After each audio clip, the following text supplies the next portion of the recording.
Bonjour, moi c'est Gaby Besançon, ancienne étudiante à l'EFET Photo de la promotion juin 2023. Aujourd'hui, je travaille pour Collector Square, qui est une entreprise qui revend des objets de luxe, donc de la joaillerie, de l'horlogerie, de la maroquinerie, des objets d'art. Donc ça, c'est une partie qui est salariée, je suis en CDD pour eux, à mi-temps. Et puis pour compléter et puis pour aussi continuer à faire des projets plus perso, j'ai aussi une activité en freelance, notamment pour la maison Vincourt qui fait des ceintures que j'avais rencontré via les fêtes en stage. Et dans le cadre du packshot et du e-commerce, je travaille aussi pour Louis Vuitton et pour le printemps. Les missions, elles sont diverses et variées. Ça dépend du client, ça dépend de pour qui je travaille.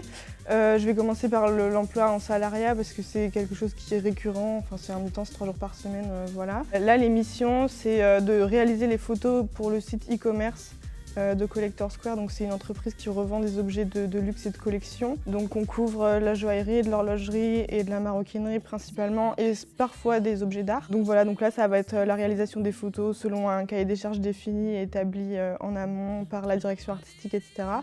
Et puis ensuite, on a toute la partie post-production, donc la retouche, le détourage, voilà, assurer les chromis. Et puis contrôler que les visuels soient bien en ligne sur le site. Pareil, toujours selon le cahier des charges établi.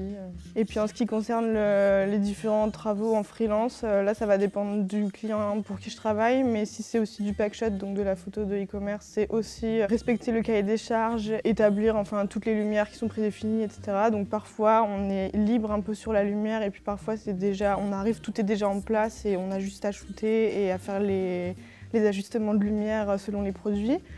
Et puis quand c'est des choses plus artistiques où c'est moi qui prépare en amont la DA avec les directeurs généraux des marques par exemple, là c'est plus libre, on est un peu plus autonome sur ce qu'on fait. Donc les compétences pour devenir photographe, pour moi c'est avant tout être humain, avant tout savoir travailler avec les gens, savoir communiquer avec eux. Et puis ensuite, je pense qu'il faut profondément aimer ce que tu vas faire, ce que tu vas photographier. Quand je dis aimer, c'est avoir un intérêt pour le sujet photographié, que ce soit un humain, un sujet de documentaire, une montre, un collier. Il faut se dire ok, ça c'est intéressant, je le fais comme ça. On fait des reflets là, on shoot le portrait selon cet angle. Quand on rend des photos, on rend un peu aussi compte de soi et si on n'est pas dans le sujet, les photos elles sont pas non plus dans le sujet. Les contraintes elles sont, en tant que photographe, on pourrait se dire qu'on est libre mais en fait elles sont relativement nombreuses. Comme je le disais, on a un cahier des charges à respecter pour ce qui est de la photo de packshot et de e-commerce. Donc ça c'est très contraignant parce qu'on n'a pas de latitude, le produit doit être posé d'une telle manière, l'éclairage doit être de telle façon, donc ça c'est contraignant dans le travail. Et puis ensuite, une des contraintes les plus importantes que j'ai, c'est de gérer le planning et gérer l'emploi du temps et dire ok on shoot tel jour, ensuite on fait les retouches. En retouche, je peux vous donner ce laps de temps pour rendre les visuels et en même temps, il faut prévoir d'autres shootings, avancer sur les directions artistiques et s'organiser au mieux pour pas se retrouver à faire de la retouche au milieu de la nuit et rendre la veille pour le lendemain au client. Donc voilà, c'est surtout de l'organisation aujourd'hui, la contrainte principale, on va dire. Pour les avantages, moi, c'est un métier que j'adore faire parce que je rencontre plein de gens, je vois plein de produits. Des fois, on a des pièces qui coûtent, je sais pas, le prix d'une maison. Enfin, c'est assez astronomique et intéressant de voir des trucs comme ça. Et c'est épanouissant parce que je vois plein de gens, je travaille pas souvent avec les mêmes personnes et du coup, ça me permet d'avoir un horizon qui est très vague et très vaste. Et ouais, je m'enrichis de tout ça, donc c'est chouette. J'ai plein de souvenirs de cours qui m'ont marqué, mais bon là déjà on est dans le studio, c'est un endroit où on passe du temps quand on est étudiant à l'EFET parce qu'on a 4 heures de cours par semaine et après on peut avoir accès au studio libre le vendredi, etc. T'arrives en première année, tu sais pas du tout comment le matériel fonctionne et au fur et à mesure t'apprends à tout gérer, tu fais ta lumière, tu découvres les produits que t'aimes. Moi j'ai pas fait beaucoup de portraits ou de mode porté, mais j'étais beaucoup sur de l'objet et de la nature morte, donc je vais parler vraiment de l'objet. J'ai appris tellement de trucs ici que ouais, je pense. C'est pas forcément le cours qui me marque le plus, mais c'est plutôt l'endroit, tous les moments avec les profs.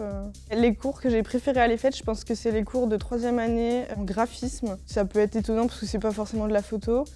Mais en fait, en 3e année en graphisme, on a la réalisation d'un livre à faire. Et donc moi, c'était mon sujet de fin d'année de diplôme, ce qui était un sujet de reportage documentaire sur la Haute-Marne et sur la Diagonale du Vide, donc qui est une zone où en fait Ça va du nord-est de la France, des Ardennes jusqu'au sud-ouest.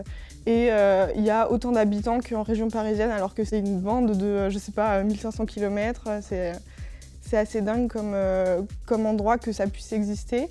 Et donc, dans ce cadre de cours de graphisme, j'ai fait toute la maquette de mon livre, tous les textes, comment on met les photos ensemble, avec quoi on les met les unes à côté des autres, comment on fait une maquette, etc. Moi, j'ai trouvé ça hyper intéressant. C'est quelque chose qui m'a beaucoup enrichi, et même pour penser les séries ensuite, pour dire ok, on commence la prise de vue.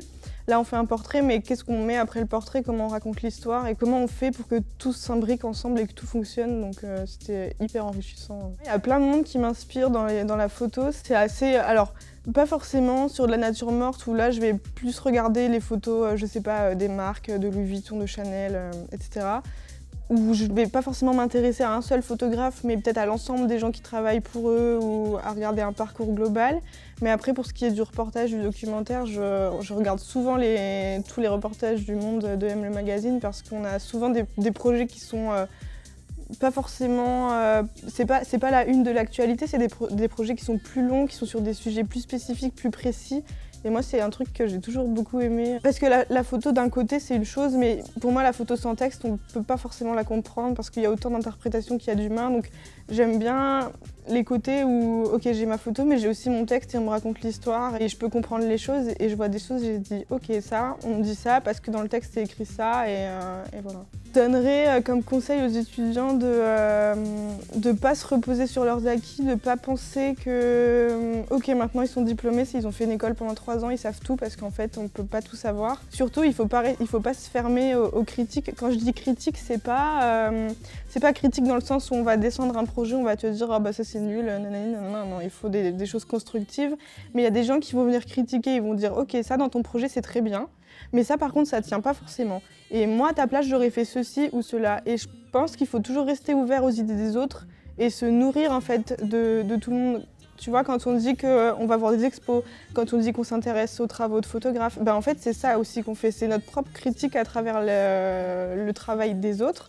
Et c'est hyper important, et je pense que c'est même fondamental dans notre métier de le faire. Quand vous travaillez avec des équipes et que, je sais pas, le directeur artistique il n'est pas d'accord avec vous, que le shooting il rebondit pas, qu'avec le mannequin ça va pas, il faut savoir faire son autocritique et dire ok, ça marche pas, pourquoi ça marche pas, comment on règle le problème, et rebondir. Et si on n'arrive pas à le faire, parce que soit on se dit non mais de toute façon le problème c'est pas moi, c'est le mannequin, ou le problème c'est pas moi, c'est le directeur artistique. Si on fait pas ce travail de dire ok, il faut que quelque chose change, parce que quand il y a le shooting, c'est au photographe de le faire, je sais pas comment dire, mais d'influer les changements.